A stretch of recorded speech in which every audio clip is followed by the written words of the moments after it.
Coach Lee Hopkins. My pronouns are he, him, his, and I want to welcome you to the Engaged Employee Podcast.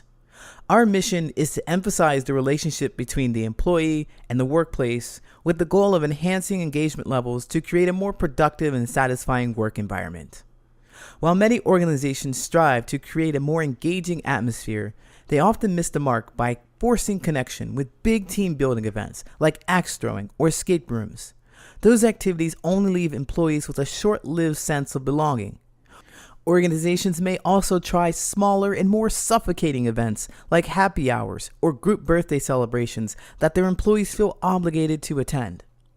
As a social connections and business culture coach, I've found that to create a stable, engaged, and productive workforce, there needs to be a shift in focus from mandatory fun and manufactured connection towards building trust and authentic conversation. Join me and a guest as we dive into social wellness strategies for the individual employee, techniques for developing interpersonal relationships with coworkers, and even some approaches for leaders to enrich the overall organizational culture. The Engaged Employee Podcast starts now.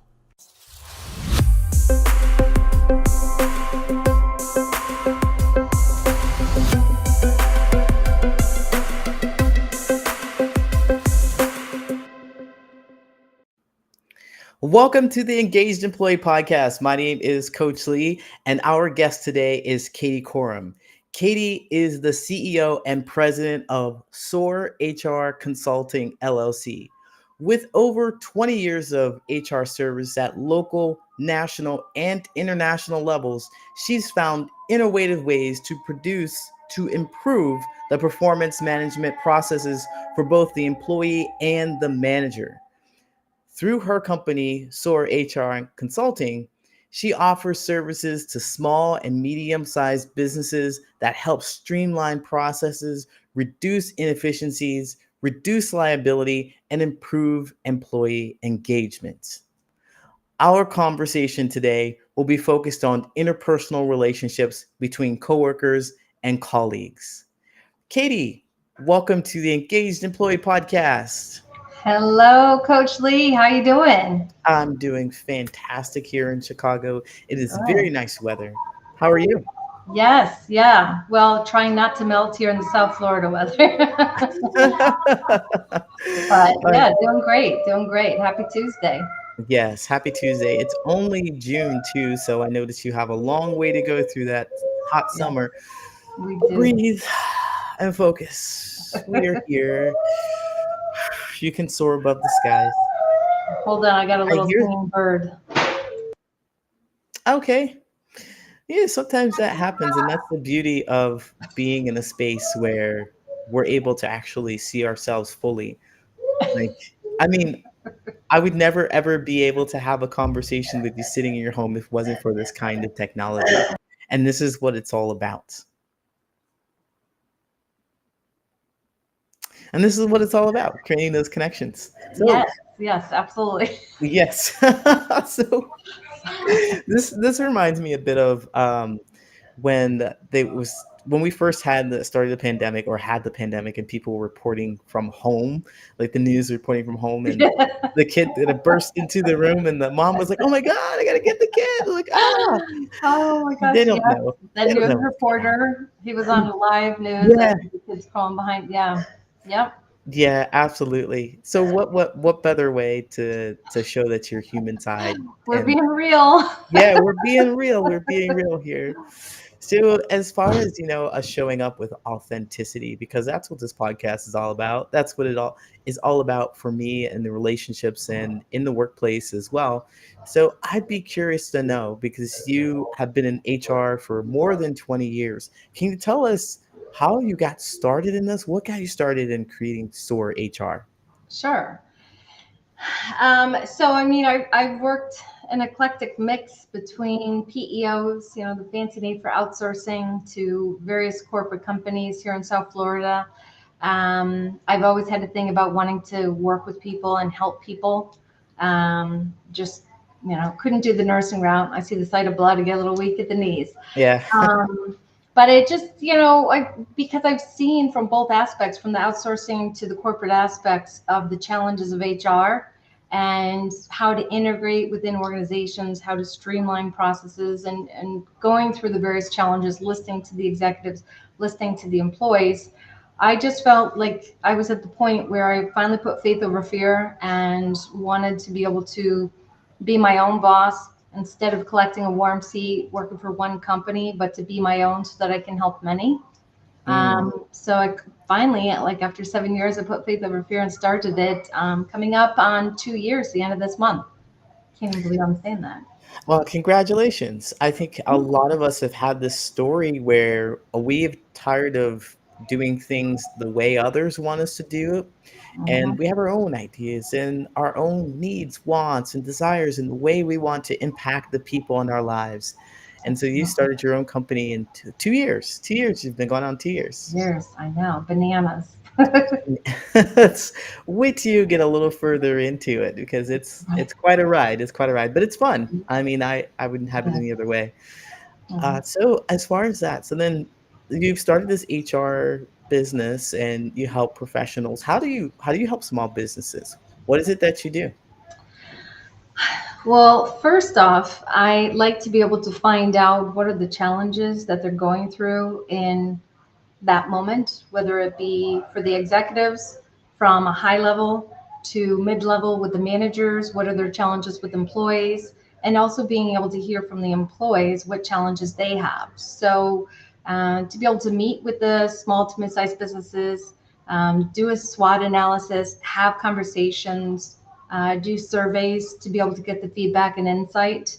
Um, and offering various service offerings from creating digitalized employee handbooks for them and tying that in with electronic onboarding to being able to implement on-site trainings or even via webinar. Because a lot of times I find employees are going to be more honest with somebody who's not their on-site HR professional. They'll be more transparent, and that allows for us to be able to provide that clarity and communication on their behalf to the organization without feeling uncomfortable about sharing their information, um, Yeah. and various other things. And I really appreciate this idea of connection through, I think, surveys and having that information out there. But I'd really like to kind of look at the interpersonal relationships that happen within the workplace and the engagement piece. So I'm going to throw this question out at you about Yeah. a company. They hire you, a small medium-sized company, let's say there are 50 people total that are working there, and they hire Mhm. you and they say, look, our employees don't want to talk to each other, or they do have that problem with the not wanting to share their thoughts about the workplace with the company. How do you help those people? To be able to communicate their challenges with the executive team. Yes. So I think being able to do a SWOT analysis to find out what the strengths, the weaknesses, the opportunities, and the threats are. A lot of times, employees have not had this opportunity to have these conversations with the executives and the management team. And being able to not just explain that, but to visually see it up on a chalkboard or dry erase board, and then putting it together. Because when one person speaks up, then another might feel more comfortable to be able to speak up and share their ideas or challenges or frustrations or suggestions for improving where the disconnects might be. And so I think allowing employees to feel part of a community, that their voice is heard, and that they're able to share their ideas with how things can be implemented in a better, more effective manner makes them feel that they're part of that process. And as they say, you get more bees with honey. So I like to be able to have that opportunity with them to allow them to shine within the corporations. I like that idea. I've been in many rooms where people have just kept their heads down when the big boss had said, "Hey, do you have any thoughts, ideas, feedback?" You know, Yep, it's all great. I love it. It's fantastic. Not me, not yet. Yep. Whatever you say. So how do you break that culture? Because we know that that kind of behavior is not really helpful for the company. It's not going to help the company in the long run because nobody is really looking at the problems that exist. No one wants to say that they have an issue because they will essentially become the problem. There's this idea that if you talk about the problem, you are the problem. Right. So you help companies with that issue. And so I'm curious about, what do you do after the SWOT analysis? How do you help them work through it? Yeah, so I like to be able to share the feedback with the executive team on the insights that I've been provided from the employees. And first off, showing the raw data with them as to what has been provided to me. But then from there, it takes a moment, right, to be able to take that in and process it because um, there's a lot involved. There's historical data that I might not know. And so I like to be able to speak with these executives to find out where some of these challenges, there might be more in-depth historical data that I didn't know about that they'll share with me. And then by knowing both sides of the equation, then we try to move forward with some ideas of what we can do to be able to implement changes to either improve the processes or inefficiencies, ideas of being able to implement new engagement programs within the organization, and various other ideas that maybe employees have recommended or suggested that haven't come to fruition in the past, that maybe the executives might be able to allow for these items to happen and occur within the organization. That's wonderful because we want to make sure, well, Oh, you're on mute. we have Oh, these sorry. ideas. And It's wonderful. We want to make sure that we have these ideas that show up. We want to put them into action. And I imagine that part of the struggle is getting people to talk about the idea that they have. But then the other thing is that, well, we don't talk about those ideas because they won't be implemented. So right. if you could share, like maybe there's an actionable step that you have in there to help people understand, like, if we're talking directly to leaders, what can they do to facilitate maybe some of this conversation, or how they can receive feedback? Can you give them something that they can actually take away and perhaps put in action? Yeah, I mean, some things that I've done as a former HR director and chief people officer, I have created suggestion boxes within the workplace for employees that if they feel that they want to provide something but be anonymous about it, that they be able to put that within the box, the suggestion box, or sending out a survey, let's say through Survey Monkey, and having an outside party to be the one to collect the results. Because sometimes I've even had employees say, Katie, I don't feel comfortable being able to send the information, directly to you or to whomever, because they're afraid of any potential issues that may happen, which is not the case, because I'm all about the engagement and reconnecting the disconnects between employees and management. But even with the suggestion box, I would collect the suggestions, I would write them all out, I would present them to the executives, and then I would share the email on behalf of the company back to the employees, thanking them for their insight and feedback, and what things we might be able to implement.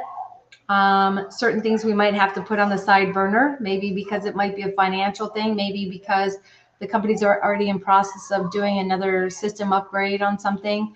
And there were things that the employees weren't necessarily aware of, but we're sharing with them.